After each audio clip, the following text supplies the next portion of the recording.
বলতে পারি, আমার বাবার প্রসঙ্গ নিয়ে আমি একটা উদ্ধৃতি দিতে চাই।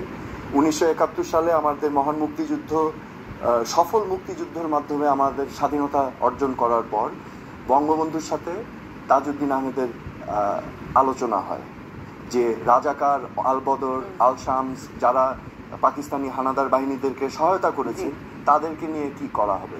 তো আমার বাবা রেকমেন্ডেশন করেছিলেন সেই সময় যে যারা মুখ্য ভূমিকা পালন করেছে, নেতৃস্থানীয় যারা অর্ডার দিয়েছে, যাদের অর্ডারে গণহত্যা হয়েছে, মানুষের প্রাণ গিয়েছে, তাদেরকে চিহ্নিত করে তাদেরকে আইনের আওতায় এনে বিচার করতে হবে, আইনের আওতায় এনে, এবং আইনের মাধ্যমেই করতে হবে। কেন? যাতে করে ভবিষ্যৎ প্রজন্ম আস্থা পায় যে আমি যারই সন্তান হই না কেন রাষ্ট্র আমাকে একই প্রোটেকশন দিবে। কারণ আমাদের মনে রাখতে হবে, I cannot be blamed for my father's crime. আমি আমার উত্তরসূরির বা আমার পূর্বপুরুষের ভুলের খেসারত আমার উপরে কিন্তু বর্তাতে পারে না। বোঝাতে পেরেছি জিনিসটা?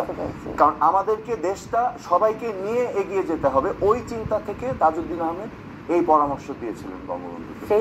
সেই এক দেশ সবাই এক জাতি, এই আদর্শটা আছে নাকি আমরা ডিভাইডেড হয়ে গেছি? আমাদের চেষ্টা করতে হবে, কিন্তু ডিভাইডেশন সবাইকে নিয়ে। এই আন্দোলন তো এই ডিভাইডেশনটা আরো বড় করে দেখিয়ে দিল। এই ডিভাইডেশনটা